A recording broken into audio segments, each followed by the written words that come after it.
وتعالى في كلامه المجيد فأعوذ بالله من الشيطان الرجيم بسم الله الرحمن الرحيم إن السمع والبصر والفؤاد كل أولئك كان عنه مسؤولا۔ بے شک انسان کا سننا، اس کا دیکھنا اور اس کی پختہ سوچیں، ہر ایک کے بارے میں سوال کیا جائے۔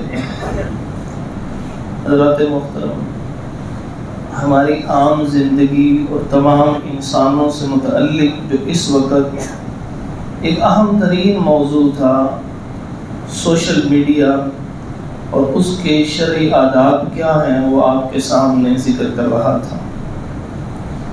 تو بات کو آگے چلاتے ہیں کہ سوشل میڈیا کے کون کون سے ایسے آداب ہیں کہ جنہیں ہمیں اختیار کرنا چاہیے۔ میں نے آپ کے سامنے پچھلے خطبہ میں جو چیز عرض کی تھی وہ یہ تھی کہ اس وقت 5th جنریشن وار ہے، عوام الناس کا رجحان بنا کے اپنی مرضی کے مختلف ممالک جو ہے وہ فائدے اٹھا رہے ہیں۔ اسی وجہ سے حساس ادارے بھی حساس ہوتے جا رہے ہیں۔ آپ کا کسی بھی جگہ کے اوپر، فورم کے اوپر کوئی آرٹیکل، کوئی کمنٹ، کوئی پوسٹ، کوئی شیئرنگ، اگر آپ کے عوام کے اوپر اثرات ہیں تو وہ خوب اچھی طرح دیکھے جا رہے ہیں، آبزرو کیے جاتے ہیں اور ان کے متعلق رائے قائم کی جاتی ہے کہ کیا یہ ملک کی سالمیت کے خلاف تو نہیں ہے، کیا یہ کسی اور ملک کے پروپیگنڈے کے اندر تو نہیں آ چکا، کیا یہ اپنے ملک کو ڈیسٹیبلائز تو نہیں کر رہا، کیا یہ اپنے ہی اداروں کے خلاف لوگوں کو ابھار تو نہیں رہا۔ تو یہ 5th جنریشن وار جو ہے یہ چل رہی ہے، اور یہ اس کا سب سے اہم چیز عوام الناس کی رائے بنانے میں وہ سوشل میڈیا کا کردار ہے۔ تو میں نے عرض کیا تھا کہ دھیان کیجئے گا، کچھ ایسا نہ کر جائیے گا کہ اپنے گھر کے اندر اگر کوئی اختلاف ہو تو اس کا مطلب یہ نہیں ہوتا کہ اپنے گھر کی چیزوں کو توڑنا شروع کر دیں۔ اگر اپنے جسم کے کسی حصے کے اوپر تکلیف ہو، ادھر صحیح کیجئے گا اس کے ساتھ، اپنے جسم کے کسی حصے پر تکلیف ہو تو اس کا مطلب یہ نہیں ہوتا کہ اپنے آپ کو ختم کر لیا جائے، بلکہ اس جسم کے اس حصے کی اصلاح کی جاتی ہے۔ اگر آپ کے چہرے کے اوپر، جسم کے اوپر کوئی بدنما داغ ہوتا ہے تو انسان دوسروں کے سامنے اس کو ظاہر نہیں کرتا، چھپانے کی کوشش کرتا ہے۔ اگر کسی بھی قسم کا ملکی معاملات میں ہمیں اختلاف بھی کیوں نہ ہو، کیونکہ انسان جو ہے وہ ایک سمجھدار پیدا کیا گیا ہے، ہر بندہ کوئی نہ کوئی انالیسس کر سکتا ہے، کوئی نہ کوئی تجزیہ کرتا ہے، روزانہ صبح شام بھی وہ تجزیات کو دیکھتا، پڑھتا، سنتا ہے، تو اس میں کچھ نہ کچھ اس کی رائے قائم ہوتی۔ لیکن اس کا ہرگز مطلب یہ نہیں ہے کہ انسان وہ رائے قائم کرتے کرتے اپنے ملک کے خلاف ہو جائے۔ تو یہ سب سے پہلا سوشل میڈیا کا ہے کہ جن لوگوں نے اس کو متعارف کروایا تھا ان لوگوں کی اصل جو غرض و غایت تھی وہ یہ تھی کہ پوری دنیا کے عوام تک ہماری رسائی ہو اور ان کا جو چاہیں ہم ذہن بنا دیں، اور وہ ذہن 5th جنریشن وار اسی کو کہتے ہیں۔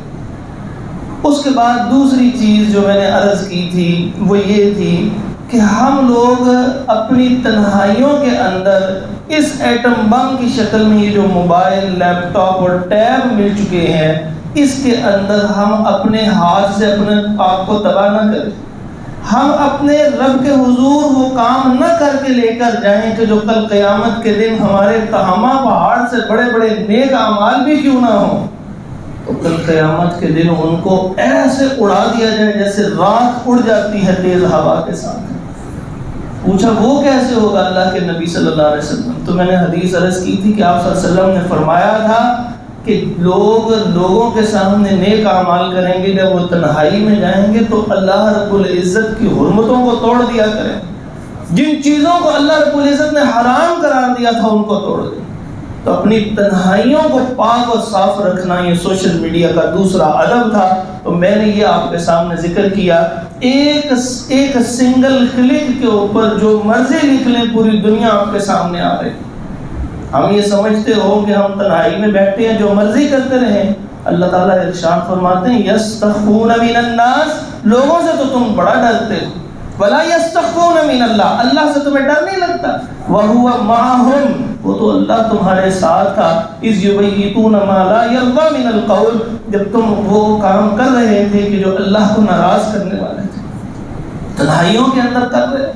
اور اگر تنہائیاں پاک ہوں گی تو انسان کا ظاہری بھی پاک ہونا شروع ہو جائے گا۔ اللہ رب العزت ہماری تنہائیوں کو بھی اسی طرح پاک کر دے جس طرح ہم لوگوں کے سامنے نیک اور پاک سجنے پھرتے ہیں۔ اس کے بعد مزید کچھ آداب ہیں جو مختصراً میں عرض کر دوں آپ کے سامنے تاکہ اس مجلس کے اندر ہم اس کو ختم کر لیں اور اپنی زندگی کا ایک حصہ بنا لیں کہ ہم نے آئندہ سوشل میڈیا، چاہے وہ فیس بک کی شکل میں ہو، چاہے یوٹیوب کی شکل میں ہو، چاہے ٹویٹر کی شکل میں ہو، یا انسٹنٹ جو ٹولز ہیں جو میں نے آپ کو کہا تھا جس کو ٹک ٹاک کہتے ہیں، سنیپ چیٹ کہتے ہیں، اس قسم کی جو ٹولز ہیں، ان کو جب بھی ہم نے استعمال کرنا ہے، واٹس ایپ کو استعمال کرنا ہے، اس کا سٹیٹس لگانا ہے، تو ان چیزوں کو مزید مد نظر رکھنا ہے۔ ان میں ایک چیز یہ ہے کہ درست معلومات لوگوں تک پہنچائیں۔ ایسا نہ ہو کہ جو معلومات آتی جاتی ہے اس کو اسی طرح آگے شیئر کرتے جائیں گے، اور جب پوچھا جائے کہ جناب یہ آپ نے شیئر کی تھی تو آگے سے کہا جائے کہ بس مجھے جہاں سے آئی تھی میں نے آگے شیئر کر دی۔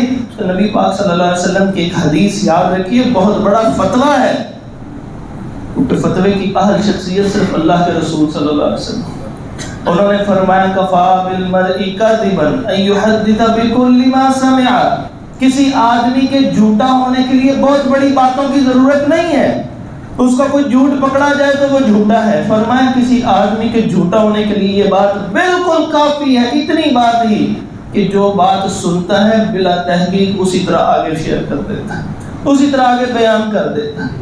پہلے زمانوں کے اندر تو عام بندے کی بات ہی کوئی نہیں سنتا تھا، بڑی بڑی پریاں لگتی تھی، بڑے بڑے ندوہ ہوتے تھے، بڑے بڑی مجلسیں ہوتی تھی جن میں بڑے لوگ آتے تھے، وہ لوگ اپنی بات لوگوں کے سامنے رکھتے تھے۔ لیکن اس سوشل میڈیا کی وجہ سے ہر چیز ہمارے ہاتھ میں ہے، ہم جو چاہیں آگے شیئر کر دیتے، جو خبر ملی آگے شیئر کر دی اور سمجھا کہ یہ بہت اچھی بات ہے۔ یہ اچھی بات نہیں ہے۔ نبی مکرم صلی اللہ علیہ وسلم ایسے شخص کے جھوٹا ہونے کی خود گواہی دے رہے ہیں اور لوگوں کو یقین دلا رہے ہیں کہ یہ کافی ہے اس کے جھوٹا ہونے کے لیے، جو سنتا اسی طرح آگے بیان کر دے۔ آپ اندازہ لگائیے کس قدر تنزلی ہو چکی ہے، احادیث بیان کرتے ہوئے بھی نہیں گھبراتا، جو منہ میں آتا ہے کسی نے لکھ دیا اس کو بطور حدیث آگے شیئر کر دیا اور پورا مفتی بنا ہوا ہے اور بیان کیے چلے جا رہا ہے۔ کچھ معلوم نہیں اس کا لفظی ترجمہ کیا ہے، کچھ معلوم نہیں ہے حدیث کی کتاب میں ہے کہ نہیں ہے، کچھ معلوم نہیں ہے اللہ کے قرآن پہ منسوب کر رہا ہے اس میں ہے کہ نہیں ہے۔ میں کئی مرتبہ عرض کر چکا ہوں یہ اتنا بڑا فتنہ ہے۔ میں نے ایک مرتبہ کہا، میں نے کہا بغیر تحقیق آگے شیئر نہ کریں، تو ایک بچے نے مجھے ایک پوسٹ بھیجی، اس نے کہا بتائیے گا سر اس کے اندر 5 آیتیں لکھی ہیں، یہ کہاں پر آتی ہیں؟ اور سورہ الرحمن کے حوالے سے 5 آیتیں آتی تھیں، ایک بھی آیت سورہ الرحمن میں نہیں تھی۔ اللہ کے قرآن پہ بھی بہتان، نیچے القرآن، نیچے سورہ الرحمن، آیت کا نمبر بھی لکھا ہوا۔ اور ایک عام آدمی کتنا پریشان ہوگا، وہ یہی کہے گا نا کہ زیادہ سے زیادہ یہی ہے کہ اس نے حوالہ بھی دے دیا حدیث کا یا آیت کا نمبر بھی دے دیا، عام آدمی اس سے زیادہ کیا کرے گا؟ تو عام آدمی کو یہ چاہیے کہ علماء کے ساتھ وابستہ ہو، ان سے جا کے پوچھے، اگر ان کے علم میں ہو وہ تصدیق کرے یہ حدیث صحیح ہے، یہ قرآن مجید کے اندر آیت موجود ہے، اس کا مطلب یہی نکلتا ہے، تو آگے شیئر کرے، ورنہ دین اسلام کا حلیہ بگاڑنے کی کوشش نہ کرے۔ اللہ کی قسم وہ حلیہ تو کبھی نہیں بگڑے گا، کل قیامت کے دن کہیں ہمارا حلیہ نہ بگڑ جائے۔ کچھ حدیثیں فیس بک کے اندر اختراع شدہ، نبی مکرم صلی اللہ علیہ وسلم کے متعلق آتا ہے، فیس بک کے اوپر عام پوسٹ لکھی نظر آئے گی، اگر معاف کر دینے سے کسی کی عزت کم ہوئی تو قیامت کے دن مجھ سے آ کے لے لینا۔ صحیح مسلم حدیث نمبر 147 کے حوالے سے کہیں نہیں ہے، یہ کسی مسلم نے گھڑ کے صحیح مسلم کے اوپر لگا دی ہوگی۔ اللہ کے عام آدمی نے دیکھنا صحیح مسلم ہے، صحیح بخاری ہے، اس نے تو اسی طرح کے شیئر کر دے۔ اس لیے کہا جاتا ہے وہ احادیث پوچھ لے، پورا ایک ایسا طبقہ وجود میں آ چکا ہے جو حدیثیں گھڑنے لگا ہوا ہے۔ آپ نے عام حدیث سنی ہوگی، اے ابن آدم ایک تیری چاہت ہے کہ میری چاہت ہے، اگر تو قربان کر دے اس کو جو تیری چاہت ہے تو تجھے وہ عطا کروں گا جو تیری چاہت ہے، اور جو میری چاہت ہے وہ بھی۔ اور یہ ایک طویل حدیث ہے، حدیث چاہت کے طور پر، تو یہ حدیث کہیں بھی موجود نہیں ہے۔ یہ بعض واعظین نے من گھڑت بیان کر دی، ان کے سامعین لاکھوں کی تعداد میں موجود ہیں، بلکہ اب تو کروڑوں سے تجاوز کر کے یہ حدیثیں بیان کر دی۔ کوئی اللہ کا خوف نہیں آیا، کوئی ڈر نہیں آیا۔ میں ایک ایسی بات بیان کر رہا ہوں اللہ کے نبی صلی اللہ علیہ وسلم پہ نہیں، یہ حدیث قدسی کے طور پہ کہ اللہ فرما رہا ہے، نعوذ باللہ من ذالک۔ کسی بات کا اچھا ہونا اس بات کی کیا دلیل ہے کہ وہ اللہ کے نبی صلی اللہ علیہ وسلم نے فرمائی؟ اگر کوئی شخص یہ کہہ دے کہ ایک نماز ایسی پڑھ لیا کرو جس کے ہر رکعت کے اندر 5 سجدے ہیں، تو سجدہ کس کو کرنا ہے؟ اللہ کو کرنا ہے۔ کیا یہ حدیث کے طور پہ بیان کی جائے تو بات درست ہوگی، ناجائز اور حرام ہوگی، کیونکہ اللہ کے نبی صلی اللہ علیہ وسلم نے یہ نہیں فرمایا۔ ایسے مشہور کر دی، آپ کسی ڈاکٹر کی دکان پہ چلے جائیں، آپ کسی بڑی دکان پہ چلے جائیں، کچھ عرصہ تک تو ہر جگہ کے اوپر حدیث چاہت کے طور پہ لوگوں نے ثواب کی نیت سے کہ بڑی زبردست چیز ہے، اس کو شیئر کرنا شروع کیا، اور سوشل میڈیا کی زینت بنی ہوئی۔ پہلے اگر آپ میں سے کچھ بزرگوں کو نہیں، تمام بزرگوں کو یہ بات یاد ہوگی، لوگ جمعہ پڑھنے آتے تھے، جمعہ پڑھنے کے بعد جب جایا کرتے تھے تو کوئی نہ کوئی باہر بندہ ایک صفحہ تقسیم کر رہا ہوتا تھا، وہ کسی کو خواب آیا ہوتا تھا اور اس کے نیچے لکھا ہوتا تھا کہ اگر کوئی بندہ اس کو جھوٹ سمجھتا ہے تو فلاں فلاں بندے کے اوپر مصیبت آ گئی تھی، جو سچ سمجھتا ہے اس کو 10 20 100 کی تعداد میں شائع کروائے۔ وہ سارے کا سارا کام فری کے اندر یہ فیس بک کے اوپر ہونا شروع ہو گیا، جو چیز چاہیے وہاں پہ کر دی، نیچے لکھ دیا، مسلمان اس کو شیئر کرے گا، کافر کبھی بھی اس کو شیئر نہیں کرے گا۔ بندہ یہی سوچتا رہتا ہے میں مسلمان ہوں کہ کافر ہوں۔ ایمان کا ٹیسٹ بنا کے پیش کر دیا جاتا ہے لوگوں کے سامنے، بدبختی کی انتہا نہیں تو اور کیا ہے۔ اللہ کے نبی پہ جھوٹ شیئر کرنے کو ایمان کا حصہ قرار دیا جاتا ہے۔ علم حاصل کرو خط میں چین جانا پڑے، یہ کہاں لکھا ہوا؟ کہیں بھی موجود نہیں ہے۔ 6ویں 7ویں کی کتابوں کے اندر یہ بات لکھی ہوئی ہے، حدیث کی کسی مستند ذخیرے کے اندر یہ بات موجود نہیں ہے، اور بیان کی جاتی ہے۔ کسی سے پوچھ لیں علم کے اوپر کوئی حدیث سنا ہو، آگے سے سناتا ہے علم حاصل کرو خط میں چین جانا پڑے، یہ کہاں حدیث لکھی ہے؟ کوئی حدیث نہیں ہے۔ اس لیے کوئی بھی چیز آپ کے سامنے آئے اس کی تحقیق کریں، پھر آگے شیئر کریں۔ آپ کے ہاتھ میں ایک نشر اور ایک ابلاغ کا ایک بہت وسیع ذریعہ ہے۔ لوگ چھوٹی سی پوسٹ کرتے ہیں، ساری زندگی کرتے رہتے ہیں، کچھ ایسی پوسٹیں ہوتی ہیں جو وائرل ہو جاتی ہیں۔ وائرل اس کو کہتے ہیں جو ایک خاص ٹائم کے اندر کم از کم 1 ملین اس کے ویوز ہو جائیں، اس کو وائرل پوسٹ کہتے ہیں۔ تو اب ایک نے، دوسرے نے، تیسرے نے، اور یہ پھیلتی چلی جائے گی، اور اس کا پیچھے ذمہ دار کون ہوگا؟ یہ بلا تحقیق آگے بیان کرنے والا۔ اس کے بعد اگلی چیز، اگلا ادب یہ ہے کہ لایانی امور سے پرہیز کیا جائے۔ بہت سا وقت ہم لوگ لایانی چیزوں میں ضائع کر دیتے ہیں۔ کوئی کام کرنے کے لیے نکالا موبائل اور اس میں سے کوئی نہ کوئی پوسٹیں چیک کرنے لگے، کوئی کام نہیں ہے، وقت ضائع کر دیا۔ آدھا پونا گھنٹہ، 2 گھنٹے، 3 گھنٹے، 2.5 گھنٹے ایسے ہی گزر جاتے ہیں، اور جو کام کا کام ہوتا ہے وہ وہی کا وہیں رہ جاتا ہے۔ اس وقت کیلکولیٹر موجود نہیں، میں آپ کو دکانوں سے ایک مثال دے دوں۔ عموماً کیلکولیٹر کم ہو گئے ہیں، موبائل کے اندر بڑا اچھا ہینڈسم کیلکولیٹر موجود ہوتا ہے، اس میں سے نکالتے ہیں اور آسانی سے اس کی ضرب تقسیم نفی جمع کر لیتے ہیں۔ کوئی کام کر رہے ہیں، کوئی کھاتا ملا رہے ہیں، کوئی کام کر رہے ہیں، موبائل نکالا، اس کے اوپر کچھ نہ کچھ میسیجز آئے، ایک کیلکولیٹر کھولنے لگے تھے، کوئی کام کرنے لگے تھے، اور وہ اس کو جو دیکھنا شروع کرتے ہیں، آدھے گھنٹے بعد ہوش آتی ہے کہ میں کام تو یہ کرنے لگا تھا۔ اس قدر لایانی زندگی گزارنا شروع کر دیا۔ نبی اکرم صلی اللہ علیہ وسلم نے ارشاد فرمایا تھا من حسن الاسلام المرء ترکہ ما لا یعنی، اچھے اسلام کی نشانی کسی مسلمان کی یہ ہے کہ وہ فضولیات سے پرہیز کرے۔ کتنی فضولیات، گیم کھیلنے کا چسکا لگا ہوا، وہ ایسا چسکا لگا ہوا ہے نہ اس کو دن کا پتہ نہ رات کا پتہ، کوئی کام پتہ ہی نہیں اس شخص کو، وہ اسی کام کے اندر اتنا ملوث ہوا ہے، گیم کھیل، کھانا کھا رہا گیم کھیل رہا، کھانا کھا رہا کوئی اور میسیجز کر رہا ہے، کوئی ایمرجنسی ہو انسان اس ایمرجنسی کے اندر کرتا ہے کہ میں ہاسپٹل کی طرف جا رہا ہوں، میں رک کے میسج نہیں کر سک رہا، اور میں کانوں کے اندر وہ ایئر فون لگا کے کوئی بات کر رہا ہوں، اتنی کوئی ایمرجنسی ہو تو کوئی بات بھی کر لے، ہمارا عمومی رویہ یہ ہوتا ہے اچھا میں گاڑی میں بیٹھتا ہوں تو بات کرتا ہوں تم سے، اور میں موٹر سائیکل پہ بیٹھتا ہوں تو بات کرتا ہوں، یہی وہ فراغت کے لمحات ہیں، ورنہ اس موبائل نے ہماری زندگی کو لایعنی امور سے بھرا ہوا ہے، کوئی فائدہ کا کام نہیں۔ اگر تو فائدے کا کام کر رہے ہیں تو بہت بڑی بات ہے، کیونکہ یہ ایک اچھی ڈیوائس بھی ہے، اس میں قرآن بھی آئے گا، اس میں احادیث بھی آئیں گے، اس میں دروس بھی آئیں گے، اس میں سب کچھ آئے گا۔ آپ اپنی زندگی کو بدل سکتے ہیں۔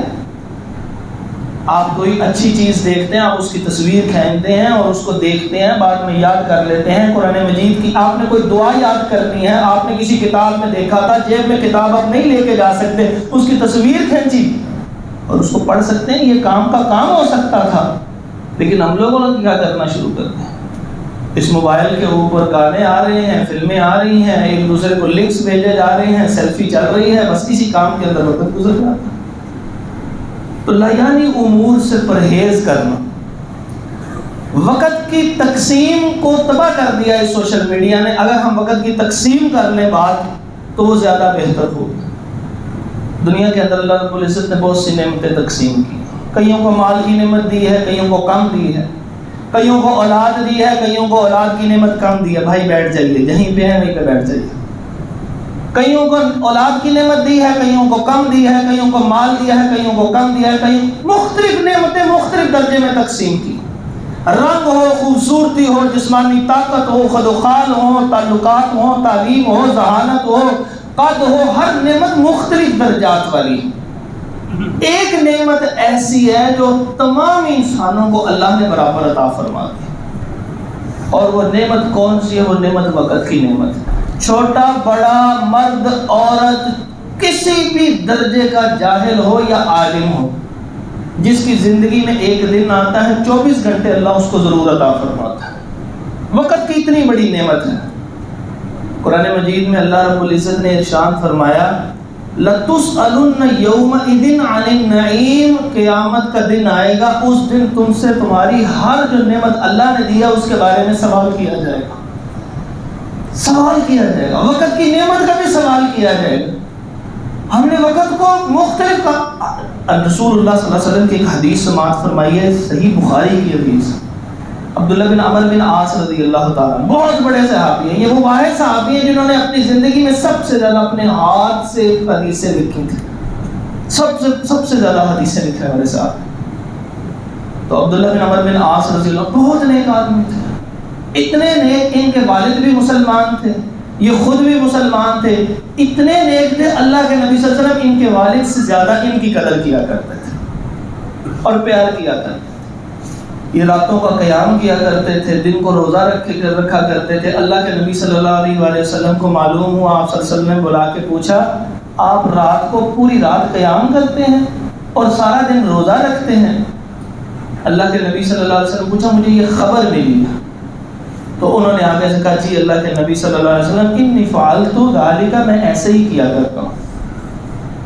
تو نبی مکرم صلی اللہ علیہ وسلم نے پتا ان کو کیا ارشاد فرمایا، فرمایا ساری رات کا قیام کرنا اور سارا دن مستقلی روزہ رکھنا، قیام کرنا، اللہ کے حضور کھڑے ہو جانا، سجدے کرنا، یہ عباد الرحمن کی صفت تھی، مگر ساری رات کے قیام کی جب باری آئی تو اللہ کے نبی صلی اللہ علیہ وسلم اس نیکی کے متعلق کیا فرما رہے ہیں، یہ تیری نظر کو کمزور کر دے گا۔ چھوٹے چھوٹے بچے آنے کے لگی ہیں، سارا دن موبائل پہ لگے، اس حدیث سے مسئلہ نکالنا ہے، وہ تو گیمیں کھیل کے اینکیں لگوا رہے ہیں۔ اللہ کے نبی صلی اللہ علیہ وسلم فرماتے ہیں ساری رات کا مستقل قیام تیری نظر کو خراب کر دے گا۔ وہ کون سی خرابی ہوگی؟ اس کو دیکھنے میں بصیرت ہوتی ہے دیکھنا، اس کے اندر کمی واقع ہو جائے۔ اور پھر اللہ کے نبی صلی اللہ علیہ وسلم فرماتے ہیں تیرے جسم کو بیزار کر دے گا، تھکا مارے گا۔ ساری رات کا قیام، اتنی بڑی نیکی اللہ کے نبی صلی اللہ علیہ وسلم ان کو روک رہے ہیں اس بات سے، اور ساری رات موبائل کے اوپر لگے رہے، ساری رات ہی گزر جاتی ہے۔ اور کام بھی کسی قسم کا بھی، ایک ہوتا ہے کسی وقت کوئی کام کر رہے ہیں، کوئی اہم کام تھا، کوئی گزر گیا، صبح اس بچے کا پیپر ہے، وہ رات کو تیاری کرتے ہوئے کسی وقت کوئی آرٹیکل نہیں مل رہا، وہ اس کو تلاش کر رہا اور فضولیات اور لغویات میں نہیں لگا، وہ ایک آدھ دفعہ کی بات کو چھوڑیے ساری رات مستقل لگ رہتا ہے، ساری رات، اور کسی کام کا کوئی کام نہیں ہوتا۔ اللہ کے نبی صلی اللہ علیہ وسلم اپنے صحابی کو منع کر رہے ہیں ساری رات نماز نہیں پڑھ سکتا، اگر پڑھے گا تو یہ تیرے لیے مسئلہ بن جائے گا۔ خود اللہ کے نبی صلی اللہ علیہ وآلہ وسلم ساری رات نہیں پڑھتے تھے۔ اللہ رب العزت نے سورۃ مزمل میں ابتدا میں فرما دیا تھا کہ رات کو کھڑا ہوا کیجیے، قیام کیا کیجیے، اللہ کے حضور کھڑے ہو، لیکن ساری رات نہیں، آدھی رات سے کچھ زیادہ اور کچھ کم یا آدھی رات۔ اور ہم اس کاموں میں کسی قسم کا کوئی وقت نہیں، کھانا کھاتے بھی موبائل استعمال کر رہے ہیں، سوشل میڈیا استعمال کر رہے ہیں۔ اس کے بعد اگلی جو ایک سوشل میڈیا کے حوالے سے ایک خرابی ہے جس کو دور کرنا ہے، وہ ہے خود نمائی کی خرابی۔ ہم بہت زیادہ خود نما ہو چکے، تھوڑے تھوڑے وقفے سے سیلفیاں کھینچ کے دیکھ رہے ہیں اور مختلف اینگل سے دیکھ رہے ہیں کہ میری شکل کیسی آ رہی ہے، اور بالوں کا سٹائل مختلف بنا بنا کے دیکھ رہے ہیں کہ وہ کیسا آ رہا ہے، چہرے کا سٹائل بنا رہے ہیں۔ اپنا ہاتھ دور کرتے تھے تو دور سے پتہ لگتا تھا جیسے خود کھینچی ہے تو وہ سیلفی سٹک وجود میں آ چکی ہے، ہاتھ کو نیچے رکھ دیا، وہ دور سے ایسے لگتا ہے جیسے کسی نے اچانک تصویر کھینچی، اور اپنے ایٹیٹیوڈ کو ظاہر کر رہے ہیں، اور ایٹیٹیوڈ کو ظاہر کر رہے ہیں جیسے اس کو کہتے ہیں کسی کو پرواہ نہیں ہے، چہرہ آسمان کی طرف اٹھا ہوا ہے، جیسے کسی نہایت گہرے غور و فکر اور تفکر کے اندر موجود، حالانکہ وہ سارا سٹائل بنایا ہوا۔ ایک صاحب کو میں نے دیکھا، خود اپنی آنکھوں سے قلم کو پکڑا اور ایسے بن کے بیٹھ گئے اور کہا ذرا میری تصویر کھینچنا، ایسے لگے گا جب میں سے لکھ رہا تھا تم نے اچانک کھینچی، اس سے ذرا اچھا ہے۔ اپنی خود پسندی نے اس کو تباہ کر دیا ہے سوشل میڈیا کے اوپر۔ ایک تحقیق شائع ہوئی تھی، اس تحقیق کے مطابق جس بندے کو عادت پڑ جاتی ہے نا سیلفی کھینچنے کی مستقل، وہ ایک ایسے نفسیاتی مسئلے کا شکار ہو جاتا ہے کہ اگر دن میں ایوریج 5 سیلفیاں نہ کھینچے تو وہ ذہنی مریض بن جاتا ہے، ڈپریشن کا شکار ہو جاتا ہے۔ اور ہماری پوری کی پوری قوم یہ کر رہی ہے۔ غریب آدمی کو بھی پوچھ لیں تو اس کے ہاتھ میں بھی 60-70 ہزار کا موبائل پڑا ہوگا، اور وہ بہت غریب ہوگا اور زکوٰۃ کا سوال بھی آپ سے کر رہا ہوگا۔ وہ کام جو اپنی عام ضروریات، اپنی اولاد کی ضروریات، اپنی صحت کی ضروریات، اپنے خوراک کی ضروریات کو پورا کرنا تھا، اس نے کن کاموں کے لیے کیا کہ میری تصویر اچھی آئے گی، کیمرے 4 اکٹھے چلیں گے تو شکل میری خوبصورت ہوگی۔ رب نے تیری شکل سب سے خوبصورت خود بنا کے بھیجی تھی، 4 قسمیں کھائی تھی اللہ نے تیرے لیے، 4 قسمیں، اللہ ایک بھی نہ کھاتا لیکن 4 قسمیں کھائی، 5ویں متبادل قسم کھائی، والتین والزیتون وطور سینین وہذا البلد الامین۔ یہ 4 قسمیں کھانے کے بعد اللہ نے فرمایا لقد، یہ متبادل قسم کھا لی، کہ پھر ساری قسموں کے بعد یاد رکھو البتہ تحقیق شدہ بات ہے، خلقنا الانسان فی احسن تقویم، سب سے سونا خوبصورت انسان کو پیدا کیا ہے، متناسب پیدا کیا ہے۔ متناسب کا مطلب یہ ہوتا ہے کہ اس کی ہر اس کی ریشو جو ہے وہ ہے کہ جو اس سے اچھی ہو نہیں سکتی تھی۔ اتنا ہی ناک اچھا لگنا تھا، اگر ہاتھی کی طرح تھوڑا لمبا ناک ہوتا تو برا لگنا تھا، کان اسی طرح کے خوبصورت لگنے تھے، اسی طرح اس کی ضرورت تھی، آنکھیں اسی طرح کی خوبصورت لگنی تھی، داڑھی اسی طرح کی خوبصورت لگنی تھی، عورت داڑھی کے بغیر ہی اچھی لگنی تھی۔ یہی انسان کے جسم کے خد و خال بہتر تھے، ہاتھوں کی 4 انگلیاں اور 1 انگوٹھا اور ان میں فاصلہ ہی بہتر لگنا تھا۔ جو چیز جس کس تناسب سے ہونی چاہیے تھی اللہ رب العزت نے عطا فرمائی، پھر بھی اس کو دیکھ رہا، اس کو یقین نہیں آ رہا، اپنی تعریف کروانا چاہ رہا۔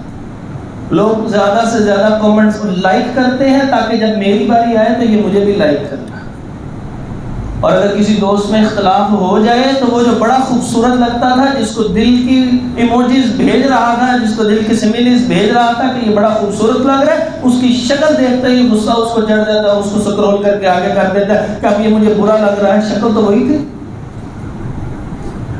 اس وجہ سے کیونکہ جب میں نے اپنی تصویر بھیجی تھی تو حضرت صاحب نے لائک نہیں کیا تو میں اس کی شکل دیکھنا پسند نہیں کرتا، تو ایک دوسرے کے لائکس حاصل، کمنٹس حاصل کرنے کے لیے، تو یہ خود پسندی ہے۔ نبی مکرم صلی اللہ علیہ وسلم کی ترمذی شریف میں ایک حدیث یاد رکھی ہے، فرمایا اللہ کے نبی صلی اللہ علیہ وسلم نے جس شخص نے اس کے منہ پہ اس کی تعریف کر دی، اس شخص نے دراصل اس کو قتل کر دیا۔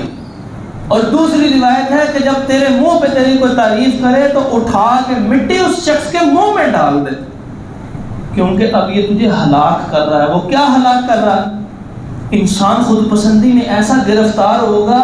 انسان کی دو قسم کی خوبصورتی ہوتی، ایک انسان کے چہرے اور خد و خال اور تخلیق کی خوبصورتی ہوتی، اور ایک خلق کی خوبصورتی ہوتی ہے، یعنی انسان کے عادات کی خوبصورتی ہوتی ہے، انسان کے اعمال کی خوبصورتی ہوتی ہے۔ کسی بھی قسم کی ایسی خوبصورتی کی تعریف اس کے منہ پہ کر دی تو اس نے دراصل ہلاک کر دیا، یعنی انسان خود پسند اتنا زیادہ ہو جائے گا، پھر انسان میں اخلاص ختم ہوتا چلا جائے گا۔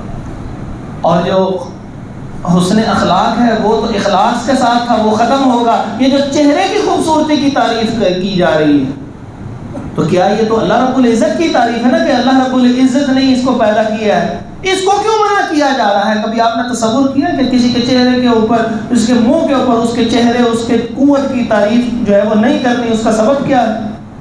اس کا سبب یہ ہے کہ وہ اپنے آپ کو دوسروں سے بڑا تصور کرے گا، اچھا تصور کرے گا، دوسرے اس کی نظر میں حقیر ہو جائیں گے۔ آپ کا رنگ بڑا خوبصورت ہے، آپ بہت خوبصورت ہے، آپ کی آنکھیں بڑی خوبصورت ہیں، آپ کے بال بڑے خوبصورت ہیں، آپ کی لک، سائڈ لک بہت خوبصورت ہے۔ اب اس کے ذہن میں یہی بیٹھ جائے گا، میں ہی میں ہوں، اور میرے سے کم رنگ کے جو لوگ ہیں وہ اچھے نہیں ہیں، میرے سے جو کم آنکھوں والے وہ اچھے نہیں ہیں، میری سکن بالکل صاف ہے اور اس کے اوپر چھوٹے چھوٹے دانے ہیں، یہ تو اتنا خوبصورت نہیں ہے۔ تو وہ اللہ کی تخلیق پہ اعتراض شروع کر دے گا، اس طرح وہ ہلاک نہیں ہوگا تو اور کیا ہوگا؟ اس کے بعد اگلا اس کا ادب یہ ہے کہ کسی کو ڈرایا نہ جائے سوشل میڈیا کے اوپر۔ نبی مکرم صلی اللہ علیہ وآلہ وسلم نے ارشاد فرمایا، لا یحل لمسلم ان یرضع مسلما، کسی مسلمان کے لیے یہ جائز نہیں ہے کہ وہ کسی دوسرے مسلمان کو ڈرائے، اور ڈرانے دھمکانے کے سٹیٹس لگائے جاتے ہیں، ہاتھوں میں گن پکڑی جاتی ہے، اور بتایا جاتا ہے کہ میں یہ کام کر دوں گا اگر کسی نے، اور وہ کسی سے مراد کسی خاص بندے کو سنایا جا رہا ہوتا ہے، خوف زدہ کیا جا رہا ہوتا ہے، تو نبی مکرم صلی اللہ علیہ وسلم نے اس سے منع فرمایا۔ اگلا ادب ہے کہ فحاشی کو پروموٹ نہ کیا جائے۔ ہم لوگوں کے پاس اگر کوئی چیز سامنے آ ہی گئی ہے، اور اگر وہ بندہ اس قدر کمزور ایمان کا ہے اور اس کو دیکھنے لگ پڑا، تو اپنے دوستوں کے ساتھ شیئر کرنا شروع کر دیتا ہے اسی گناہ کو۔ تو یاد رکھیے، جس بندے نے تنہائی میں گناہ کیا، لوگوں کے سامنے نیک پارسا رہا، حدیث کے مطابق اعمال تو اس کے سارے ضائع ہو گئے، لیکن اس نے اس سے بھی بڑا ایک جرم کیا ہے۔ وہ جرم کیا ہے کہ اللہ تعالیٰ نے اس کا پردہ رکھا تھا اور یہ لوگوں کو بتا رہا ہے نہیں میں نے یہ گناہ کیا، میں نے یہ گناہ کیا، لوگوں کے ساتھ شیئر کر رہا، خواتین کی تصاویر شیئر کر رہا ہے، گانے شیئر کر رہا ہے۔ آلات مزامیر کے متعلق رسول اللہ صلی اللہ علیہ وسلم نے ارشاد فرمایا تھا، قیامت سے پہلے اتنے زیادہ عام ہو جائیں گے یہ موسیقی کہ حالت یہ ہوگی کہ ہر لمحے وہ اسی کے اندر ملوث ہوں گے۔ تو انتظار کرنا کہ وہ وقت آئے گا کہ جس وقت لوگ سوئیں گے تو صحیح، جب وہ اٹھیں گے تو اللہ انہیں بندر اور خنزیر بنا چکا ہوگا۔ اللہ اکبر، ہر لمحے گانا، ایک سٹیٹس کسی شخص کا کوئی اور نہیں ہے۔ کوئی اچھی بات بھی کی جا رہی ہے کہ اخلاقیات، اپنے والدین کا خیال رکھو، ان کے مرنے کے بعد ان کو یاد نہ کر، بڑے بڑے اچھے جملے ہوں گے، اس کے پیچھے گانا چل رہا ہوگا، اس کے پیچھے موسیقی ہوگی، اور وہ واہیاتی ہوگی کہ جو انسان تصور بھی نہیں کر سکتا۔ کوئی نہ کوئی ایسا مرد اور ایک عورت ہوگا جو اللہ کا شدید نافرمان ہوگا، وہ آپس میں کوئی بغل گیر ہو رہا ہے، کوئی غلط الفاظ ادا کر رہا ہے، اس کی تصویر لگی ہوگی، پیچھے گانا لگا ہوگا، اور یہ چشم تصور میں اپنی محبت جو غیر شرعی محبت تھی، غیر محرم کے تصور میں غرق ہوا ہوگا۔ اس کا یہ غرق ہونا، اس کا جلدی بیڑا غرق کر رہا ہے۔ یہ چل رہا تھا اللہ کے دین پہ چلنے کے لیے آیا تو تھا، نماز پڑھتے ہوئے کہتا تھا اہدنا الصراط المستقیم، اللہ مجھے سیدھے راستے کی طرف لے کے چلنا۔ کون سا سیدھا راستہ؟ جو جہنم کی طرف جائے؟ نہیں، جو جنت کی طرف جائے۔ صراط الذین انعمت علیہم، یا اللہ ان لوگوں کے راستے پہ لے کے چلنا جن پہ تیرا انعام ہوا ہے۔ تو جن پہ انعام ہوا تھا کہ وہ ایسے لوگ تھے، انعام شدہ لوگ تو کمال لوگ تھے، اپنی جلوت و خلوت، سفر و حضر، ہر چیز میں اپنے اللہ کو یاد رکھنے والے تھے، فحاشی کو ختم کرنے والے تھے۔ سورۃ نور آیت نمبر 19 گھر جا کے پڑھیے گا. سورۃ نور آیت نمبر 19 18واں پارہ ہے. اللہ تعالیٰ ارشاد فرماتے ہیں ان الذین یحبون ان تشیع الفاحشۃ فی الذین آمنوا لهم عذاب الیم فی الدنیا والآخرہ. جو لوگوں کے درمیان فحاشی کو فروغ دیتے ہیں دنیا اور آخرت دونوں میں ان کے اوپر دردناک عذاب ہے, دنیا میں بھی آخرت میں بھی. اور یہ اپنے سٹیٹس کے ذریعے شیئر کر رہا ہے. آج توبہ کر کے جائیں کہ کم از کم سٹیٹس زندگی میں کبھی کوئی گانے سے متعلق نہیں لگانا. جتنی مرضی اچھی بات بھی ہو, گانا اس کے اندر آئے گا تو وہ نہیں شیئر کرنا. اور فضول شاعری جو انسان کو تباہ و برباد ہے. نبی اکرم صلی اللہ علیہ وسلم نے کیا ارشاد فرمایا, صحیح بخاری کی روایت, فرمایا کسی شخص کے ذہن میں دماغ میں یہ شاعری ہو جو غیر محرم کے عشق کی شاعری جس کو کہتے ہیں, فرمایا اس سے بہتر تھا, اس شاعری کے بہتر ہونے سے بہتر تھا اس کا دماغ پیپ سے بھر جاتا. یہ تکلیف اس کو اذیت پہنچتی تو یہ زیادہ بہتر تھا. یہ اس سے بھی گندی چیز ہے کہ اس کا تو صحت مند ہو لیکن اس کے دماغ میں یہ گندی شاعری موجود ہے. یہ سوشل میڈیا کے آداب ہیں, ہم لوگوں نے احساس نہیں کیا. ایک اور اس وقت جو بہت بڑا مسئلہ بنا ہوا ہے, ازراہ کرم اس پہ خاص توجہ دی جائے. ہم نے کسی شخص کو سوشل میڈیا کے اوپر رگیدنا ہو, اس کو برا بلا کہنا ہو, علماء بھی اس میں آ گئے, عوام الناس بھی اس میں آ گئے, دنیا ہر طبقہ اس میں آ گیا.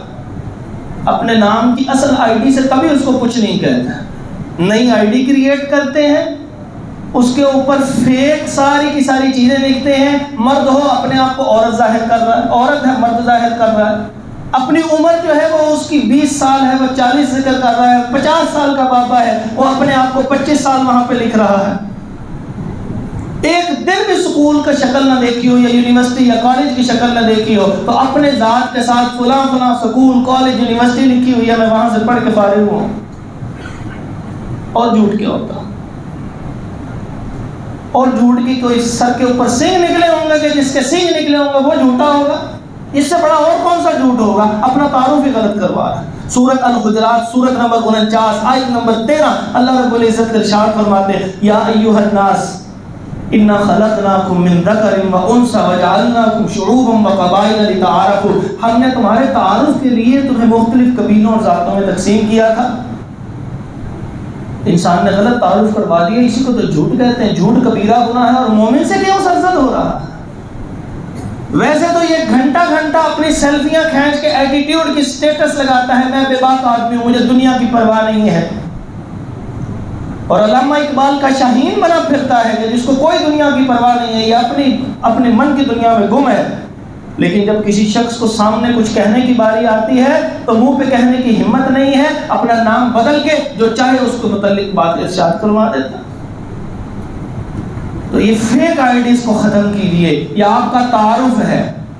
اللہ نے آپ کو اگر مرد بنایا اور عورت بنایا ہے تو مرد اپنے آپ کو ظاہر کرنا, اس سے بڑی مشابہت اور جھوٹ اور کون سا ہوگا. آپ کی جو عمر رکھی ہے وہ نہ کم ہوگی نہ زیادہ ہوگی. اپنی عمر لوگوں کے سامنے غلط کیوں شو کیا جا رہا ہے؟ جو اللہ نے آپ کو تعلیم دی تھی, سکول میں نہیں پڑھے تھے یا پڑھے تھے, یونیورسٹی میں نہیں پڑھے تھے یا پڑھے تھے, اس میں کون سا کوئی جنت جہنم کے ٹکٹ کٹ گئے؟ اس میں کیوں مرعوب ہو رہے ہیں, لوگوں کے رخ میں آ رہے ہیں کہ اگر میں یونیورسٹی کا ٹیگ نہیں لگاؤں گا تو لوگ مجھے اچھا نہیں تصور کریں گے. جو ہے بالکل ٹھیک. اللہ کے نبی صلی اللہ علیہ وسلم کس یونیورسٹی سے پڑھے تھے؟ رب کائنات کی قسم دنیا میں ان سے زیادہ علم والا کوئی نہیں تھا. صحابہ کرام رضی اللہ تعالیٰ عنہم کس میٹرک کا پیپر دیا تھا, لیکن اللہ کی قسم ان سے زیادہ عظیم انسان دنیا میں کون ہوگا؟ کیونکہ اللہ کے نبی سے براہ راست پڑھے تھے. یہ ڈگریوں میں کچھ نہیں ہوگا. میں نے خود پی ایچ ڈی کی ہوئی ہے لیکن میں تب بھی اس کو کوئی خاطر میں نہیں لے کے آتا. ہمارے استاد نے ایک دن ایم فل کی کلاس کے اندر ایک جملہ کہا تھا, میں نے اس کو اپنے پلے باندھ لیا تھا. انہوں نے یہ کہا تھا بیٹا پڑھنا ہے تو پڑھو قبر میں. آپ سے یہ نہیں پوچھا جائے گا جناب ڈاکٹر صاحب کھڑے ہو جائیے, بیٹھ جائیے اور جواب دیجیے. آپ کو آپ کے نام سے پکارا جائے گا. وہاں پہ کوئی ڈگری کام نہیں آئے گی. تو لہٰذا ان ڈگریوں کے پیچھے اگر اللہ کی رضا کے علاوہ ہے دنیا کے مقاصد ہے تو تباہ ہو جاؤ گے. اور اگر اللہ کی رضا کے لیے کر رہے ہو تو پھر اللہ کی رضا ہی سامنے غالب رہے. ایک انسان پڑھا نہیں ہے، وہ کیوں لوگوں کو بتا رہا ہے کہ میں پڑھا ہوں؟ وہ ڈگری کے ایک کاغذ کے ٹکڑے کی خاطر اپنے رب کو ناراض کیے چلے جا رہا۔ ادھوری کامیابی کو لوگوں کے سامنے شیئر نہ کیجیے، ادھوری کامیابی کو لوگوں کے سامنے شیئر نہ کیجیے۔ جیسے نبی مکرم صلی اللہ علیہ وآلہ وسلم نے ارشاد فرمایا تھا کہ تم لوگ اپنی کامیابیوں کو چھپا کے مکمل کرو، تو ادھوری کامیابیاں لوگوں کے سامنے شیئر نہ کریں۔ انشاءاللہ کوشش تو یہی تھی کہ اسی خطبے میں اس کو مکمل کیا جائے، لیکن اب چونکہ وقت ہو چکا ہے لہذا اس کو اسی کے اوپر ہم اختتام کرتے ہیں۔ تو انشاءاللہ اگلی دفعہ یہ 4-5 اور آداب ہیں جو سوشل میڈیا کے حوالے سے بہت ضروری ہیں، انشاءاللہ وہ آپ کے سامنے ذکر کیے جائیں گے۔ اقول قولی ھذا استغفر اللہ لی ولکم ولجمیع المسلمین۔